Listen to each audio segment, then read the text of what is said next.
nombreux croyants sont attirés par les passages bibliques qui évoquent la protection, la miséricorde et l'espoir. Ils trouvent réconfort dans ces paroles, mais négligeant souvent des versets essentiels, comme Jacques 2,19. Tu crois qu'il y a un seul Dieu, tu fais bien. Les démons aussi le croient, et ils tremblent.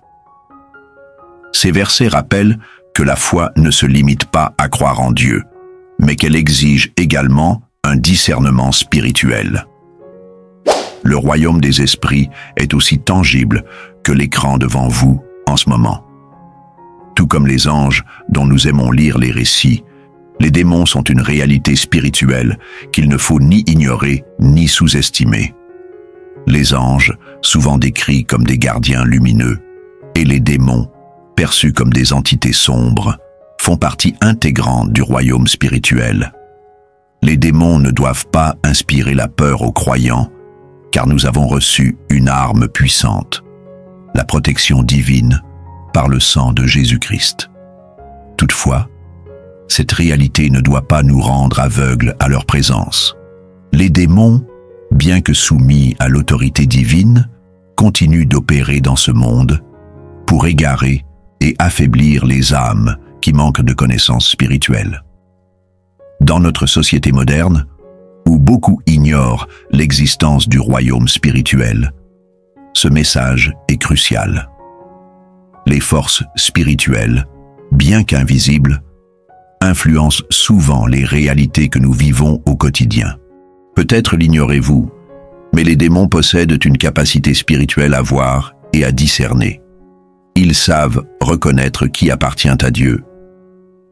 Dans Marc 3,11, il est écrit « Quand les esprits impurs le voyaient, ils se prosternèrent devant lui et criaient « Tu es le Fils de Dieu ». Cette reconnaissance immédiate témoigne de leur conscience du pouvoir divin. Mais ne vous y trompez pas. Leur intelligence spirituelle leur permet aussi de tromper et d'enseigner des hérésies.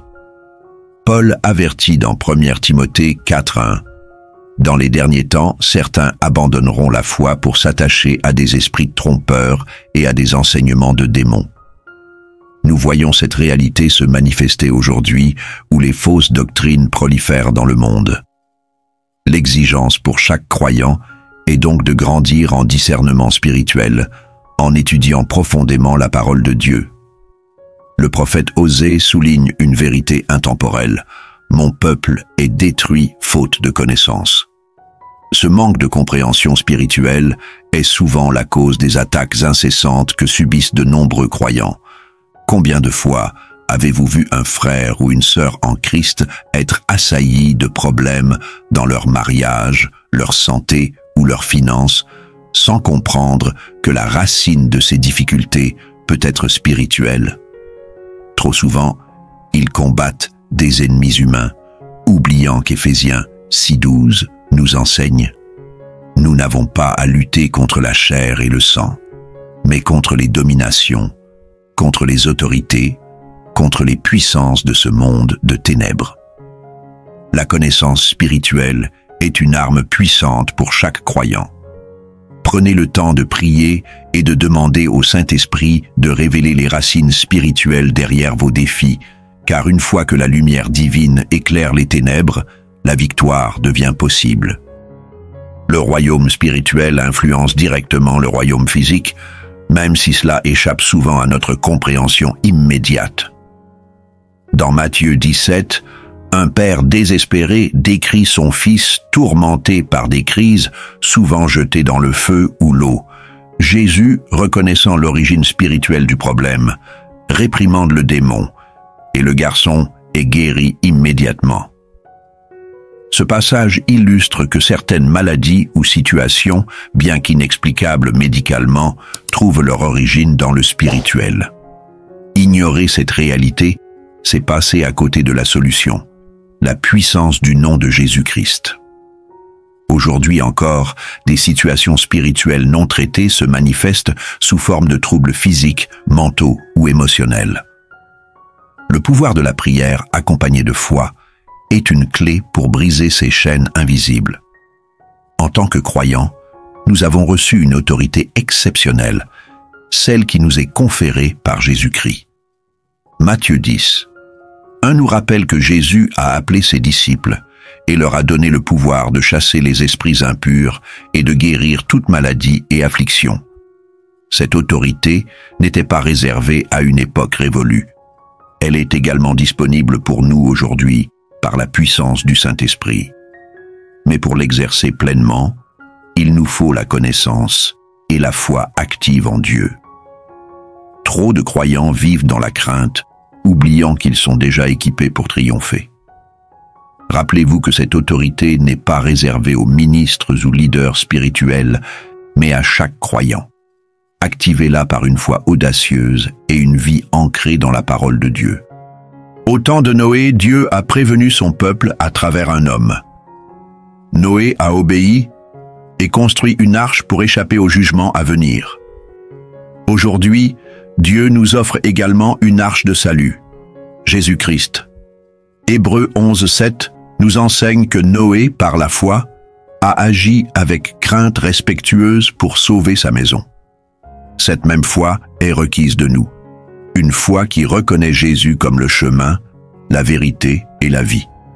Cependant, beaucoup vivent comme au temps de Noé, préoccupés par leurs plaisirs terrestres, sans se soucier du jugement à venir. Êtes-vous prêt à entrer dans cette arche de sécurité divine? Tout comme Noé a été ridiculisé pour sa foi et son obéissance, le croyant moderne peut faire face à des moqueries ou du rejet. Restez ferme, car Jésus-Christ est l'unique refuge contre le jugement à venir. Regardez autour de vous. La société moderne est inondée de lois et de pratiques qui contredisent les valeurs morales divines. Les médias célèbrent souvent ce que Dieu considère comme péché. La pornographie, la haine, l'égoïsme et même la méchanceté sont devenus accessibles en un clic. Comme au temps des juges, chacun agit selon ce qui lui semble juste à ses propres yeux. Juge 20 et 1:25. Pourtant, cette liberté illusoire n'est qu'une voie vers l'anarchie spirituelle. En tant que croyants, il nous revient de vivre selon les lois divines, non par contrainte, mais parce qu'elles protègent notre âme et nous permettent de marcher en harmonie avec Dieu. Les standards moraux du monde évoluent constamment, mais les lois de Dieu restent éternelles. Elles ne sont pas là pour nous limiter, mais pour nous guider vers une vie de paix, d'harmonie et d'accomplissement en lui. Dans un monde où les ténèbres semblent omniprésentes, il est vital de comprendre une vérité fondamentale. L'obscurité ne peut pas vaincre la lumière. Jean 1:5 nous dit que la lumière brille dans les ténèbres, et les ténèbres ne l'ont pas saisie. De même, l'amour de Dieu en nous agit comme une lumière intérieure qui repousse l'obscurité du péché et de l'anarchie. Passez-vous du temps dans la prière et dans la parole de Dieu? Ce sont ces moments qui nourrissent votre foi et renforcent votre capacité à rester en feu pour Dieu. Sans cela, l'amour de Dieu dans votre cœur risque de s'affaiblir, laissant place à l'indifférence spirituelle. Chaque moment passé dans la présence de Dieu, chaque prière, chaque méditation est une étincelle qui alimente cette lumière en vous. Ne laissez pas les distractions du monde éteindre cette flamme précieuse. Dans un monde centré sur l'égoïsme, où chacun cherche à vivre sa meilleure vie à tout prix, les croyants sont appelés à être différents. Galates 5:13 nous exhorte à ne pas utiliser notre liberté pour satisfaire nos désirs égoïstes, mais pour servir humblement les autres dans l'amour. Jésus-Christ, en tant que modèle parfait de service, nous montre que l'accomplissement véritable vient de donner, non de recevoir. Alors que le monde prône la compétition et l'ambition personnelle, les enfants de Dieu sont appelés à incarner des valeurs célestes, le service, l'humilité et l'amour. Dans une société où l'individualisme est glorifié, le service humble peut paraître contre-culturel. Pourtant, c'est dans ce choix que réside la véritable joie et une paix durable. Lorsque les épreuves surgissent, la tentation est grande de chercher des solutions immédiates dans des plaisirs éphémères ou des échappatoires terrestres. Mais Jacques 1:2-3 nous enseigne une perspective différente. Considérez comme un sujet de joie complète les diverses épreuves auxquelles vous pouvez être exposés, sachant que l'épreuve de votre foi produit la persévérance. Dieu utilise ces moments difficiles pour fortifier notre foi et nous faire grandir spirituellement.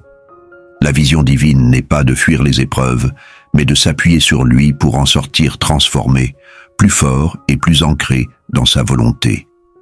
Les épreuves, bien qu'inconfortables, sont des outils divins pour purifier notre foi et révéler notre dépendance totale envers Dieu. Accueillez-les comme des opportunités de transformation spirituelle. Dans Romains 8:28, nous trouvons une promesse puissante. Nous savons que toute chose concourt au bien de ceux qui aiment Dieu. Cette vérité nous offre une perspective unique face aux déceptions. Là où le monde cherche à fuir ou à se plaindre, le croyant voit une opportunité d'apprentissage et de transformation. Si une porte se ferme, c'est que Dieu en ouvre une autre, mieux alignée avec son plan. Cette foi active nous permet de traverser les défis avec espérance, sachant que même les échecs apparents servent un but divin plus grand. En toutes circonstances, même dans les situations les plus difficiles, rappelez-vous que Dieu est souverain.